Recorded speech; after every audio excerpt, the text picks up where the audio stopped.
नमस्कार, मैं हूं अंजलि इस्टवाल और हमारे इस खास कार्यक्रम में हम आपको कोरोना वायरस से जुड़ी जो अहम खबरें हैं वो आपके पास लेके आते हैं।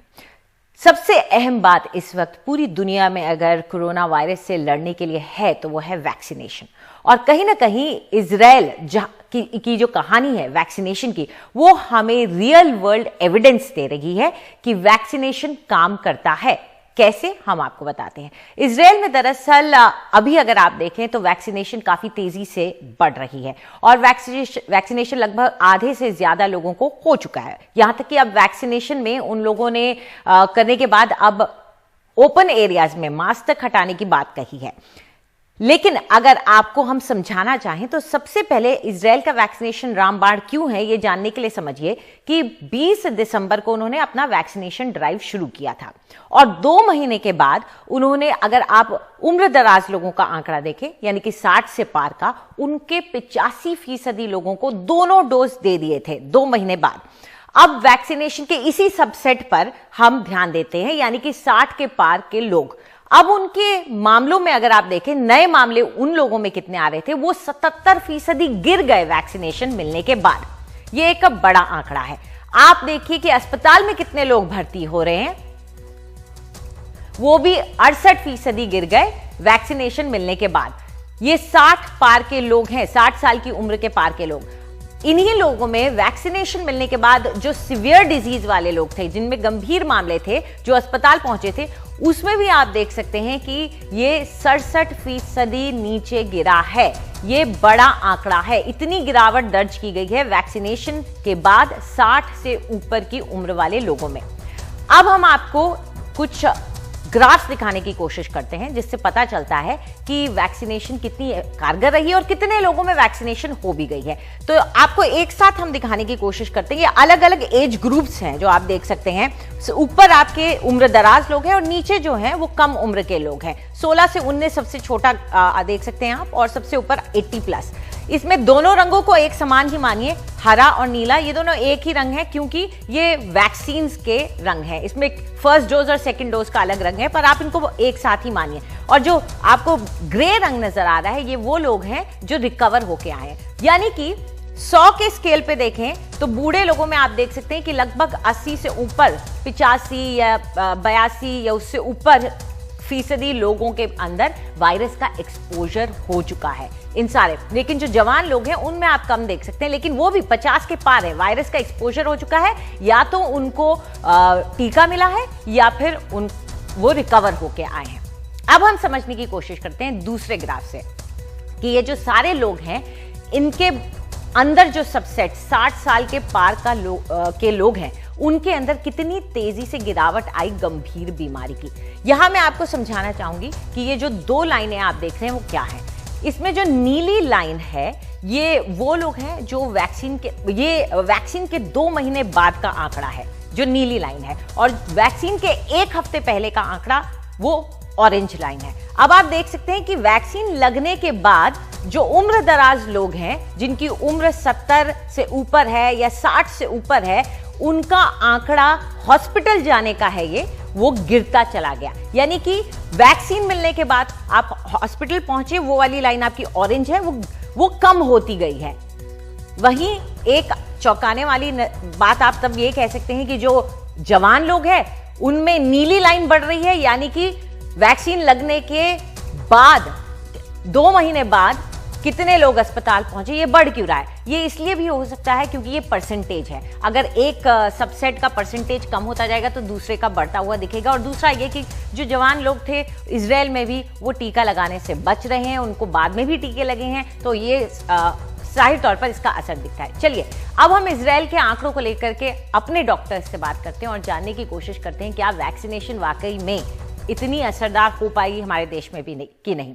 डॉक्टर सरमन सिंह हमारे साथ जुड़ गए जो कि डायरेक्टर हैं एम्स भोपाल के, और हमारे साथ डॉक्टर यतिन मेहता भी जुड़ गए जो कि चेयरमैन है Vedanta institute of critical care के।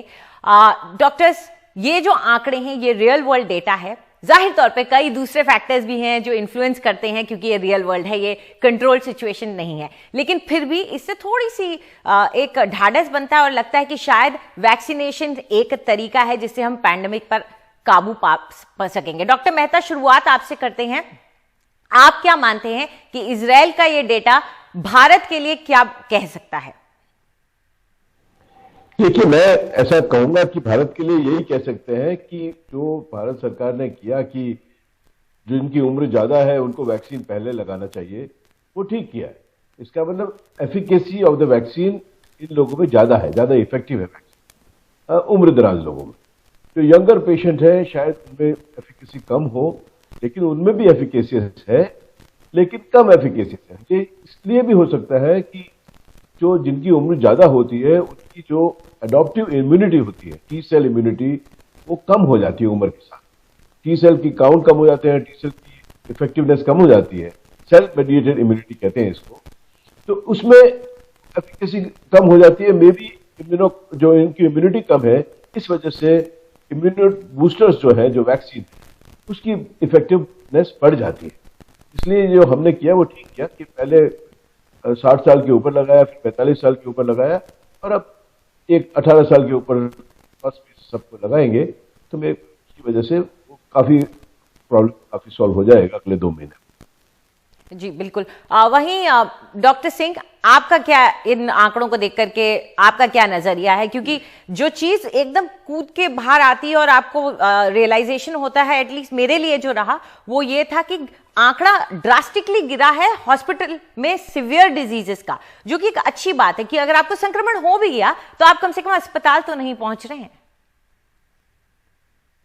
जी अंजलि जी, बिल्कुल आपने सही कहा, लेकिन ये स्टडी आई थिंक दुनिया के सारे मीडिया ने काफ़ी सारी पिकअप की है।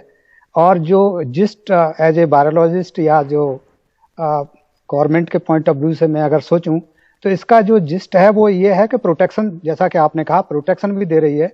और जो ज़्यादातर मीडिया ने जो इसको एक और इसका एस्पेक्ट लिया है, जो आपने समराइज किया वो ग्राफ दिखा करके, बार डायग्राम दिखा करके, और उसमें जो इम्पोर्टेंट जो फाइंडिंग है आई थिंक उस पर मैं लेना चाहूंगा कि इसमें उन्होंने 3 म्यूटेंट्स की बात की है। एक वाइल्ड म्यूटेंट जिसको 614 कहते हैं, और एक जो होता है हमारा जिसको यूके वेरिएंट कहते हैं, और एक यूके का दूसरा वेरिएंट जिसको 1351 कहते हैं। तो 1351 जो है उन्होंने दिखाया है कि ऑलमोस्ट डबल केसेस जो ऐसे थे, जो 614 जो वाइल्ड जिसको कहते हैं, जो चाइना से ओरिजिनेट हुआ, उसमें प्रोटेक्शन बहुत अच्छा था। और उससे कम जो था, जो उसमें था यूके वेरिएंट, ओरिजिनल जो यूके वेरिएंट था। और सबसे कम मींस जो एस्केप जिसको कहते हैं, इम्यून एस्केप मैकेनिज्म जिसको कहते हैं, वो जो था वेरिएंट 2 यूके का जिसको कहते हैं 1351। तो ये इससे फाइंडिंग आई है। एल्बिट इसमें हमको ये देखने की बात है कि इवन दो जो हमारा वेरिएंट 2 है जिसको हम 1351 कह रहे हैं, उसमें एस्केपिज्म हो रही है लगभग 7% जो इम्यूनाइज्ड, और 2 सप्ताह के बाद भी जो लोग थे उनमें ज्यादातर में हमको वेरिएंट मिला। इसका मतलब ये है कि जो नॉन वेरिएंट थे उनको अच्छा प्रोटेक्शन दिया इसने, वैक्सीन ने, लेकिन जो वेरिएंट थे उनमें लगभग 7% वैक्सीन ही जो थे वो प्रोटेक्ट नहीं हो पाए। डॉक्टर सिंह, ये बात अब तक साइंटिस्ट जानने की कोशिश कर रहे हैं कि वेरिएंट पर कितना असर है, ये कितनी असरदार है, ये जरूर अहम भी हो जाता है। लेकिन डॉक्टर मेहता, यहाँ जो एक बड़ा टेक अवे जिसे कहते हैं कि मोटा मोटा आम लोगों के लिए क्या समझने वाली बात है, वो शायद मेरे ख्याल से ये ही रहेगी कि वैक्सीनेशन ही एक तरीका है। क्योंकि अब तक कई लोग ये कहते हैं कि मैं वैक्सीन क्यों लूं, अगर कोरोना होना ही है, बीमारी तो होगी ही, मैं वैक्सीन क्यों लूं? देखिए, इसमें ऐसा है कि वो डॉक्टर साहब ने तो बताया वो वेरिएंट के अगेंस्ट इफेक्टिवनेस कम होती है ये वैक्सीन की, लेकिन फिर भी काफी इफेक्टिव रहता है। और ज्यादातर इंडिया में अभी इतना एक्सटेंसिव वेरिएंट्स नहीं आए हैं जो वैक्सीन के जिसका रिएक्शन ना हो, इसलिए ये चिंता आप छोड़ दें। और क्या तरीका है, वैक्सीन ही तरीका है अभी उसको प्रिवेंट करने के लिए। इसलिए जो 18 साल से ऊपर है सबको ये वैक्सीन लगाना चाहिए। और मैं यही बोलूंगा कि जो डॉक्टर्स को भी हुआ था, 36 डॉक्टर को गंगाराम में हुआ था, उसमें से 32 लोग तो घर पे ही रहे, उनको नहीं, और डॉक्टर्स की उम्र सबकी 45, 50, 60 साल से ज्यादा थी, इसलिए उसमें से सिर्फ 4 डॉक्टर भर्ती हुए थे, उसमें से सिर्फ एक को ऑक्सीजन की जरूरत पड़ी। अगर ये लोगों को वैक्सीन नहीं लगा होता तो इसमें से काफी मात्रा में लोगों भर्ती हो जाते और काफी लोगों को इंटेंसिव केयर की जरूरत पड़ती। इसलिए माइल्ड डिजीज फ्लू की तरह है, थोड़े दिन में, हफ्ते में, 10 दिन में आप ठीक हो जाएंगे। इसलिए चिंता की बात, जो आईसीयू और हॉस्पिटल एडमिशन होते हैं सीरियस केसेस, वो काफी कम हो जाएंगे। इसलिए सबको वैक्सीन लगाना चाहिए। और जो आप बता रहे थे वैक्सीन वेस्ट किया है, वो वेस्टेज बिल्कुल अब बंद कर। डॉक्टर सिंह, जाते जाते आपसे भी जानना चाहेंगे, 18 से ऊपर के लोग, आज उनको आप संदेश क्या देना चाहेंगे? क्योंकि कई के अंदर, जिसे हम वैक्सीन हेजिटेंसी कहते हैं, या उनके अंदर हिचक है। जी अंजलि जी, मैंने तो बहुत पहले 6 अप्रैल को ये प्रपोज किया था गवर्नमेंट को, एंड आई एम हैप्पी कि कमेटीज ने इस बात को मान लिया। बिकॉज मेरा मानना ये था कि ये ऐसा ग्रुप है 20 से 18 से 40 साल तक, 40 साल तक प्रोडक्टिव एज होती है, और ये आउटडोर वर्क बहुत ज्यादा करते हैं। तो इसलिए ये बहुत, मेरा मानना ये था कि वल्नरेबल ग्रुप है, और इसको अगर गवर्नमेंट ने एग्री कर लिया है फाइनली, तो ये बहुत अच्छा स्टेप है। और मुझे लगता है कि इससे हमारे देश में कोरोना की जो स्पीड है एकदम उसमें काफी ब्रेक लगेंगे। तो ये बहुत अच्छा स्टेप है, और डेफिनेटली इर्रेस्पेक्टिव कौन सी वैक्सीन लग रही है, सारी वैक्सीन, जैसा कि डॉक्टर मेहता ने कहा, हम सभी जानते हैं कि सीवीआरटी के अगेंस्ट तो सभी बहुत अच्छा प्रोटेक्शन ऑलमोस्ट 99 to 100% देती हैं। ये फाइजर की स्टडी थी, बट अपनी इंडिया के भी जितनी स्टडी है, तो सीवीआरटी तो डेफिनेटली कम हो जाती है। तो उसमें बिना किसी हिचकिचाहट के ये लेना चाहिए। इवन इफ इन्फेक्शन हो भी जाता है तो उसके लिए ज्यादा वरी करने की जरूरत नहीं है। बिल्कुल, शुक्रिया हमारे साथ आप दोनों जुड़े। तो आपने डॉक्टर्स की भी बात सुन ली, हमने आपको डेटा भी दिखा दिया। एक बात इससे यही तय है कि वैक्सीनेशन अब जबकि 18 से ऊपर के लोगों के लिए खुल गया है, तो आप जाएं और वैक्सीनेशन जरूर कराएं। फिलहाल हम ले रहे हैं एक छोटा सा ब्रेक, लेकिन ब्रेक के बाद आपके भेजे हुए सवालों के जवाब देंगे हमारे एक्सपर्ट।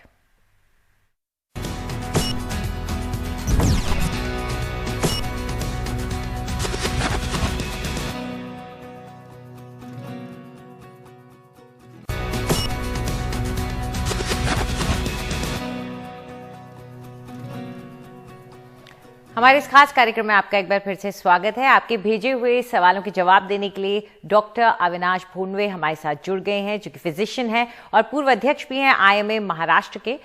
शुक्रिया डॉक्टर भोंडवे हमारे साथ जुड़ने के लिए। पहला सवाल जो हमें भेजा है वो गुरुग्राम से अकुल ने भेजा है। नमस्कार, मैं अकुल मंगल गुड़गांव हरियाणा से बोल रहा हूँ। मेरा यह सवाल था कि जो कोरोना की वैक्सीन है वो हमें हमेशा के लिए असर करेगी या फिर हमें दोबारा लगानी पड़ेगी? डॉक्टर, कोरोना की जो वैक्सीन आप लेने वाले हो, तो अभी तक उसके बारे में पूरी जानकारी नहीं है, लेकिन ये कहा जा सकता है कि इसका असर कम से कम, आप अगर दोनों डोज लेंगे तो उसका असर कम से कम 1 साल तक रहेगा। अगर 1 साल के बाद उसका बूस्टर लेना पड़ेगा, इस तरह की बात अभी चल रही है। तो लेकिन आप जरूर ले लीजिए, 1 साल तक आप बेफिक्र रह सकते हैं कि आपको 80% आपको कोरोना होने के चांसेस नहीं है।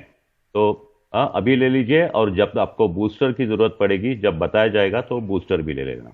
बिल्कुल, और अब तो 18 से ऊपर सभी को मिलने वाला है 1 मई से, तो प्लीज आप अपना नंबर लगा लीजिए। चलिए सर, दूसरा सवाल ले लेते हैं जो राखी ने भेजा है।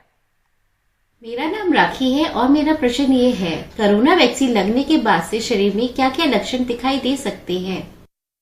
डॉक्टर भोंडवे, कोरोना वैक्सीन लेने के बाद एक तो कुछ बातें हैं वो तुरंत हो जाती है।